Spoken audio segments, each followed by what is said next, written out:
Hi, Mansfield. I'd like to talk about politics, and in this video I'd like to discuss a clip from an interview on the Andrew Marr show yesterday morning, in which Cabinet Minister George Eustice, or George Useless as he's now known, did more than just talk absolute drivel when it comes to Brexit, but completely lost the slender grip he had on reality regarding specifically the impact of a no-deal Brexit on dairy farming. But first, if you'd like to be notified of daily news and politics, please subscribe to the channel and click the bell notification icon. So, anyone living in the UK can't fail to have noticed that British farmers in general, including dairy farmers, are more than a little bit concerned about Brexit. Every industry is concerned, some more than others, but British farmers face a genuine existential threat within a few years. Not that there won't be any British farmers left as a result of the worst of all Brexits, of course there will, but there will be many who are now farmers and who would like to be farmers in a few years' time who cannot be if we continue to follow the current Brexit trajectory, because it will not be possible for them to trade competitively. Now, George Eustice, who is the Environment Minister, so he's a senior government minister, he's a member of the Cabinet, and he was on the Andrew Marr show yesterday talking about dairy farming, amongst other things. Now, the Andrew Marr show is one in which, if you are a Conservative and a Brexiteer, you get a very easy ride. You don't get any lies called out. So if you are a Conservative Brexiteer and you come away from that show looking stupid, you know you've messed up big time. And I thought I'd heard it all the unicorn stories, but this one shocked even me. So Andrew Marr asked Eustice about the plight of dairy farmers. This, going to be facing 35% tariffs, for goodness sake, as a result of a no-deal Brexit. Eustice responded that dairy farmers wouldn't be affected at all.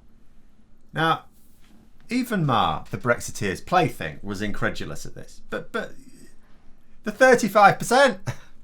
But Eustice had a comeback like no other. He said, well, yeah, but we can also apply tariffs, he said. We will be applying tariffs to their stuff when it comes into the country. And he went on to say that the EU-based dairy farms, in order to get past those tariffs, would then, that they would face otherwise coming to Britain, they would have to just relocate to the UK. Now, Marr asked, and this is a direct quote, he asked this question, he said, so we'll stop buying their dairy products and they'll stop buying ours. To which George Eustice replied, without any hesitation, yes. Clear, unequivocal, yes. He has in his mind, I can't believe I'm going to say this, he has in his mind that on the 1st of January 2021, we're just going to stop buying produce from the EU. And the EU are going to stop buying ours. Just overnight. I mean, this is according to a senior member of the government. We're just going to stop importing dairy products completely. So as a result of this, I have compiled 10 things that come to mind when I thought about this. We'll count them down in no particular order. So the first one is, okay, so these farming organisations. He mentioned, for example, the Danish Lurpak, for example, which my partner likes. I don't like it. I go for Anchor. But it doesn't matter. It's very, very popular in this country. And it has to be noted that they haven't done this. I mean, a no-deal Brexit has been on the cards for some time. It's been on the cards for years and is now almost certain. So where's the news about plans for these relocations then? Bear in mind, if you look at other industries, like financial service operators, for example, they've been getting ready for a no-deal Brexit. After all, even a deal doesn't really help them that much. And they've been moving offices overseas in anticipation of unfavourable Brexit trading conditions. They were doing this at a time when we might not have left the EU at all. Other businesses, ones where a deal might have helped them, sort of wanted to wait and see, they still drew up plans in the event of the hardest of all Brexit. But all these plans have been of UK companies moving to the EU, not really the other way around. And we certainly haven't had a word from Lurpak about shifting production to the UK. If he was going to come up with an example of an actual EU dairy producer, you'd think he'd come up with one that was planning to move to the UK. But I suppose that's because there aren't any. The second thought, so these farms don't just provide goods for the UK, they sell all over Europe. So Eustice is expecting them to split their production using a less efficient business model. After all, if they've produced enough to make shifting some production to the UK efficient, they'd have done it already without Brexit as a prompt. The fact that they haven't done that means that it's inefficient to do so. 3, there's a lot of uncertainty over trading arrangements in the UK over the next few years. See, companies in the EU know what the tax and regulatory frameworks are going to be.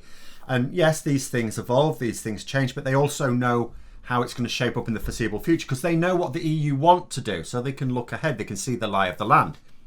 With the UK, there's no idea, no man's land. There's no clarity at all about which EU standards the UK wishes to change because it keeps putting in legislation and the government keep announcing it as being very different to what the legislation says. So they lie about it all the time. So they have no idea if they did relocate to the UK, what are the trading conditions going to be like? What are the tax frameworks going to be like? What are the regulations going to be like? They've no idea. It would be a leap of faith. And I'm not sure they really want to have much faith in Boris Johnson. You know, the trading environment would be very volatile for a few years until we decide to settle down into a post-Brexit future. That could take some time. The 4th thing is, so where does Eustice imagine that these European farmers relocating to the UK are going to relocate to? We don't have spare capacity on our farming lands. The simple fact of the situation is that the UK is not capable of providing all of the food that we need. It's not just that we've got tracts of land not in use here, there and everywhere because we just don't have enough farmers. It doesn't exist. Suitable land, it's not there. Like, you could point to the middle of Scotland, for example. It's empty. Almost completely empty. And you can say, well, they could move there. There's no one there. There's a reason that that land isn't being farmed. It's because it's not suitable to do so.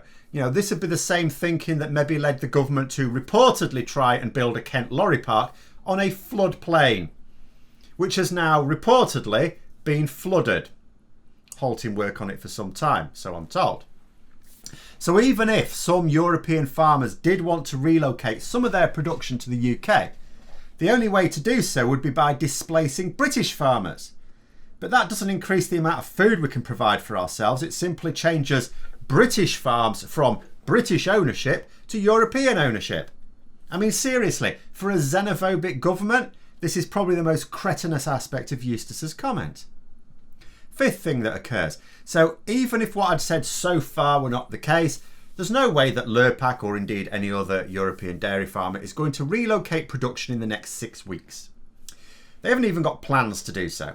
You know, we're still going to need food in 6 weeks. We're still going to need dairy in 6 weeks.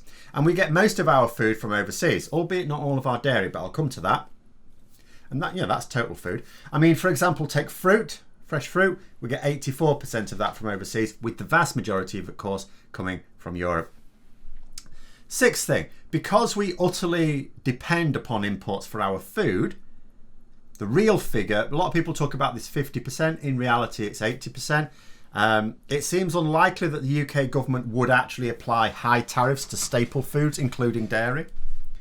You know, because by doing so, they'd be deliberately worsening the impact of Brexit in the form of higher food prices that will be noticed by the general population.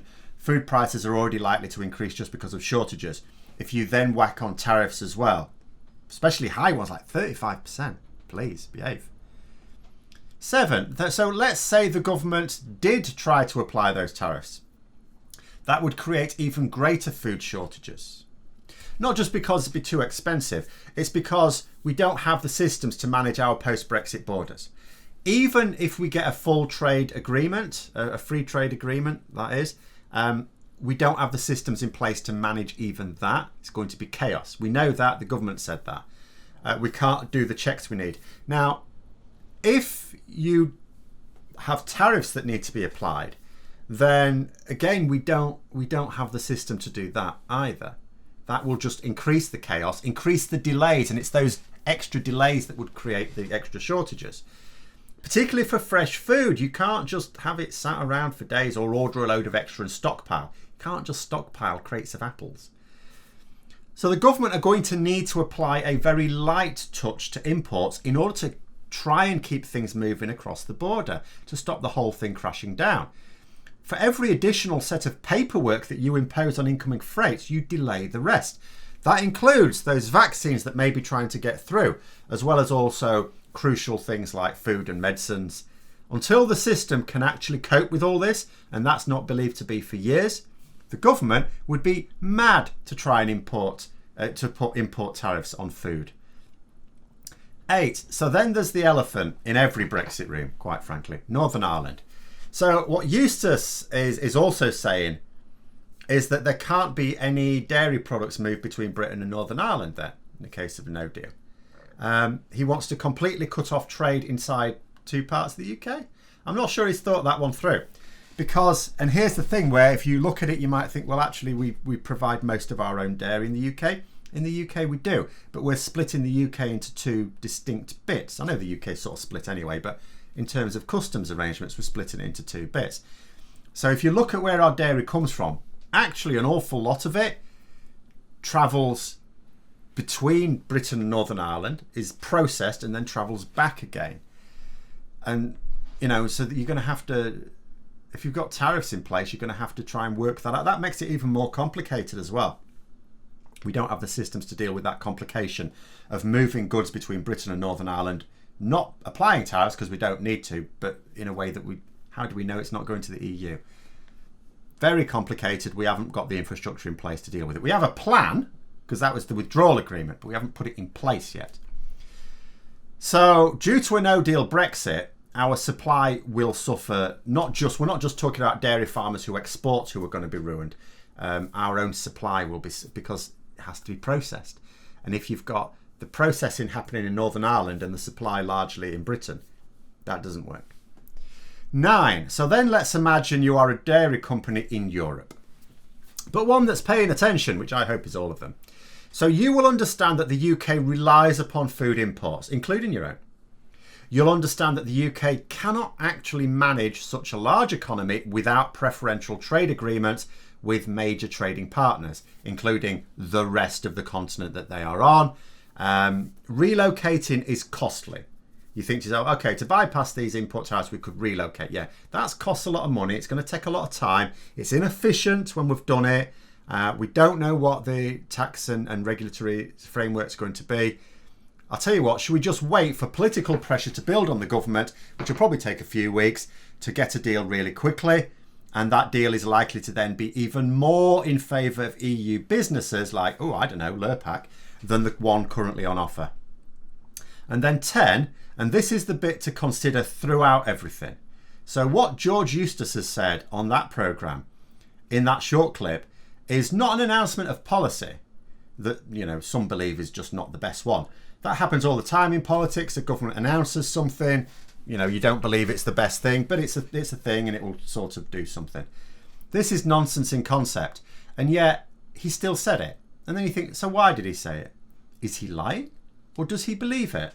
If it's a lie, why is it a lie? Because we're now too close to the end of the transition period. Who's he trying to fool? No one that he could be trying to fool has any influence anymore. If the whole country panicked, it would do nothing. We're leaving without a deal as things go. Nothing can stop a no-deal Brexit now if that's what the government wants. So why lie about it? So then that makes me think that he might actually believe this. He hasn't thought it through. He thinks this is the case. And a government that believes things that isn't true is potentially even more dangerous, because what it means is that they have this vision of what a no-deal Brexit will look like. And when it happens, it won't actually look like their vision. And then what? We'll have a government who need to act quickly to stem the tide of Brexit chaos. Because although they're anticipating Brexit chaos, their own report says so, if the chaos is much greater than they are expecting in reality, then they're going to have to act. But the thing is, the very people who will then suddenly have to act quickly and make the right decisions with no margin for error left will be the same people who gleefully brought us to that place in the first place. But those are my thoughts. Let me know yours in the comments below. And it's not going to be my last thoughts on Brexit today, because it's a big Brexit week. But I hope you found the video interesting. If you did, don't forget to click the like button. If you'd like to support the channel further, please also click the Patreon link for details. And until next time, I'll see you later.